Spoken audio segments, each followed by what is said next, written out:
Bienvenue à toutes et à tous, nouvelle édition d'information, l'actualité de la région. Je vous propose de débuter ce nouveau flash, une fois n'est pas coutume, en parlant de sport. Et c'est officiel, le LOSC tient donc sa nouvelle recrue, Youssouf Yazisi, le milieu de terrain offensif turc, a été officialisé ce mardi matin par le club lillois. Il remplace donc Nicolas Pepe, qui est lui parti cet été du côté de l'Angleterre et d'Arsenal. La visite médicale a donc été une formalité hier et le transfert a donc été officialisé ce matin pour 16 millions et demi d'euros, ce qui en fait l'achat le plus élevé des Dogs. Le défenseur Edgarié a lui été intégré dans le transfert et fait donc le chemin inverse direction le club turc de Trabzonspor.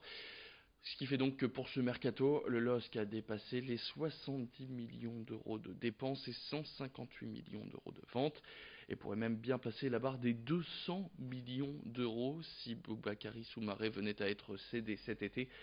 Mais la seule condition, c'est que le club acheteur prête le milieu de terrain aux Dogs encore pour la saison à venir, ce qui en fait donc un mercato mouvementé, une dizaine de recrues et une nouvelle saison chargée qui débute ce dimanche avec la réception de Nantes avant de connaître fin août les adversaires du LOSC en Ligue des Champions à quelques jours de la reprise. Alors dans quel état d'esprit sont les supporters? Eh bien pour le savoir, Margot Sailly est allée à la rencontre du président de la section du LOSC Chagnaud-Tourcoing, Franck Defenin, qui est aussi gérant du Chagnaud à Tourcoing. Je vous propose tout de suite de l'écouter.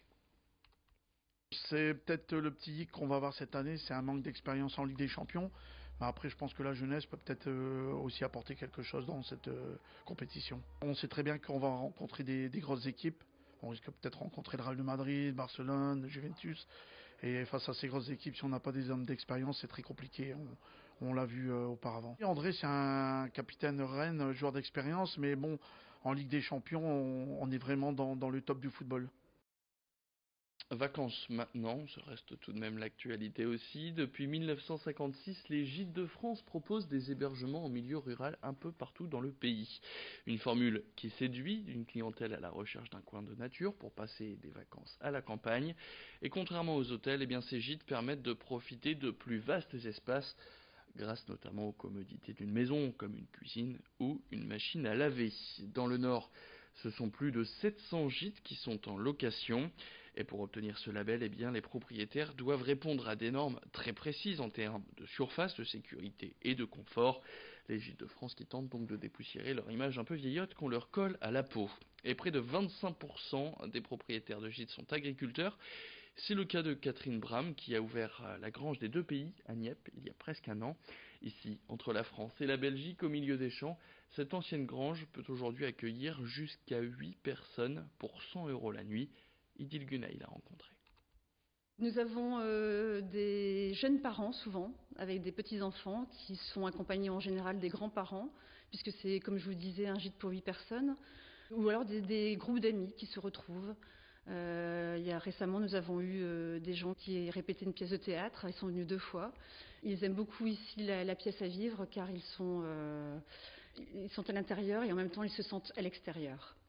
Étant donné qu'en plus nous avions les ouvertures pour pouvoir le faire par rapport aux baies vitrées, et ça permet de moderniser. On a voulu garder un peu le style ferme et en même temps mettre au goût du jour.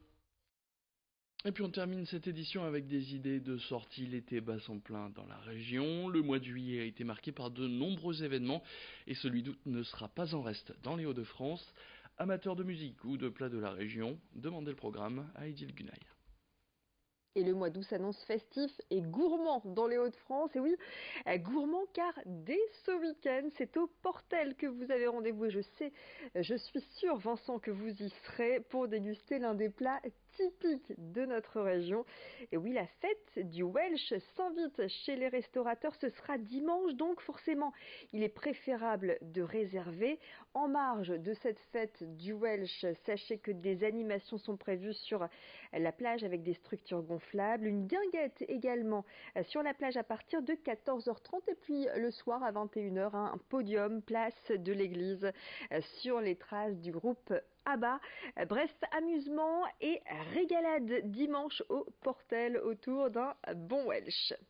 Sur la côte, toujours, place au Touquet Music Beach Festival. Sur la plage du Touquet, ce sera les 23 et 24 août avec une programmation électro sur fond de disco et house. Parmi les artistes annoncés, Kungs, Feder, Étienne de Crécy.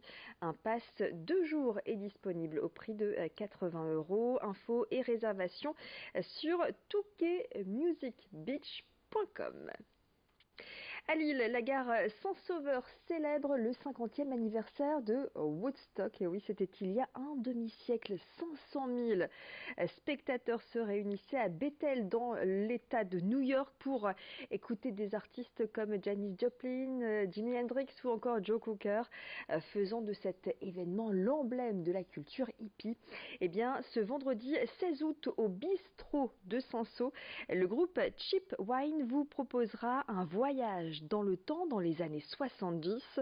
La soirée se poursuivra avec le DJ Ben Jones, à l'origine des plus grandes soirées 60s de Hambourg. Et puis à Lille, toujours, le festival Clé de Soleil se poursuit jusqu'au 22 août. C'est la 18e édition et comme à chaque fois, il entend dépoussiérer la musique classique et surtout la rendre accessible au plus grand nombre puisque le prix de la place est de 15 €.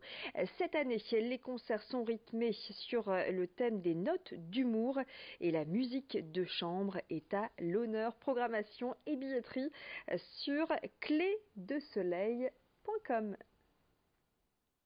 Merci beaucoup Idil Gunay, vous parliez justement du Touquet Music Beach Festival. Je vous invite à rejoindre nos pages Facebook Grand Lille TV, Grand Littoral TV, si vous voulez gagner les derniers passes. C'est la fin de cette édition, merci à toutes et à tous de l'avoir suivi. Tout de suite la météo.